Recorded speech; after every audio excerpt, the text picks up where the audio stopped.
काय नाव काय म्हणाल बाई तुमचं? सुनंदा दातार. सुनंदा दातार. तुम्ही बीए झाला काय? हो. कितव्या वर्षी बीए झाला तुम्ही? 21व्या. आणि हा जो कोण दिवाकर दातार याच्याशी तुमचं लग्न झालं ते कितव्या वर्षी? 28. म्हणजे बीए झाल्यावर 7 वर्षांनी तुमचं लग्न झालं का? का नाही म्हणजे दिसा नाही तुम्ही सुंदर का? बरं आहे का माहिती साहेब? पोलिसांना कळत नसते हो साहेब. जसं बाई दिसायला बरं. काय प्रश्न विचारताय? असं असं नाही. मला असं म्हणायचं आहे की दिसायला बरं आहे, वय तरुण, शिक्षण चांगलं बीए. काय लग्न का नाही जमलं तुमचं? आता ते मी काय सांगणार? बघा तुमचा भाऊ सांगणार असेल माहित नाही हो. हे बघा उडवाउडीची उत्तर देऊ नका.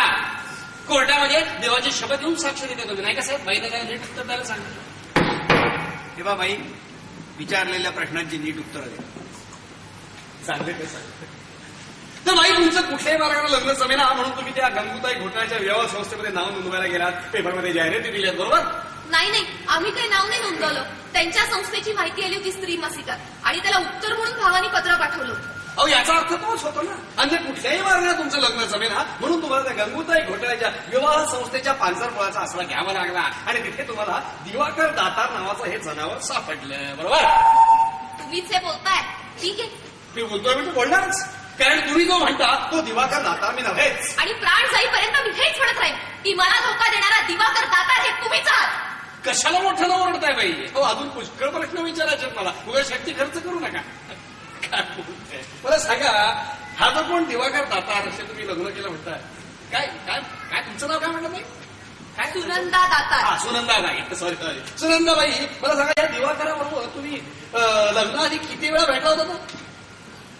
2 वेळा. 2 वेळा. म्हणजे त्या गंगूताई घोटाळ्याच्या ऑफिसमध्ये पहिल्यांदा आणि दुसऱ्यांदा मेहुण्यांच्या ऑफिसमध्ये म्हणजे आमच्या लग्नाची बोलणी झाली ना त्यावेळेला. आणि डायरेक्ट सरदार गटामध्ये जाऊन तुम्ही लग्न करून मोकळे झालात हो. बरोबर?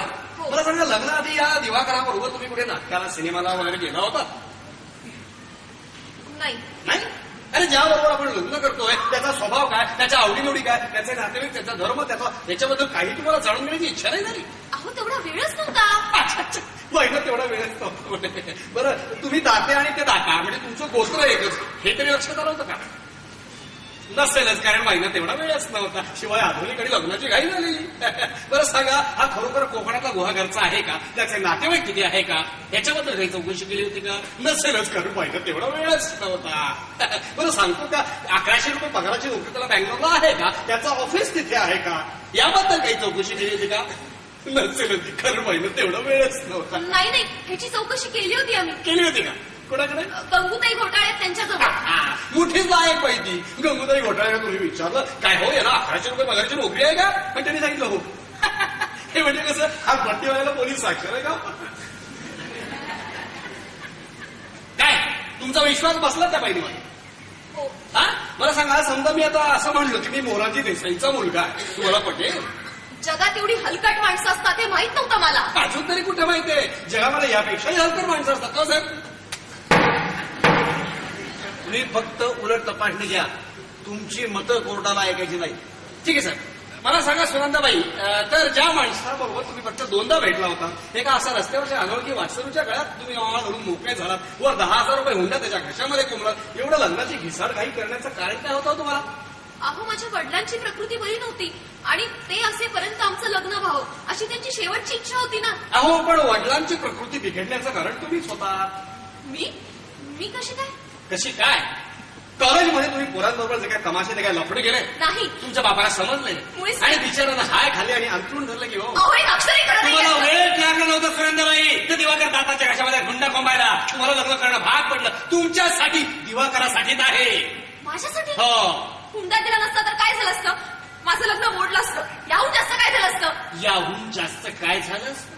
हो काय झालं असतं? इथे सांगू काय झालं असतं? सांगा ना काय झालं असतं? मूल झालं असतं. चढा! मूल झालं असतं सुनंदाबाई. लग्नाआधीच तुम्हाला काही दिवस गेले होते आणि ते पाप लपवण्यासाठी तुम्हाला घाई ना दिवाकराशी लग्न करणं भाग पडलं. आणि उगाच त्या उडाटप्पाच्या घशात 10,000 रुपये हुंडा कोंबडे शकणार. आणि जेव्हा हे दिवाकराच्या लक्षात आलं तेव्हा त्यांनी तुम्हाला हाकलून दिलं बँगलोरवर. तुम्ही स्वतःहून निघून नाही आला. आणि मला सांगा हा दिवाकर तुम्हाला एवढा छळत होता तर तुम्ही पोलिसांकडे का नाही तक्रार केली? तुमच्या घरच्यांना का नाही कळवलं? तुम्ही उलट काय उत्तरं देऊन पाठवले की अहो मी सुखात आहे, समाधानात आहे आणि आनंदात आहे. हे असं काय केलं? याचं काय करतो?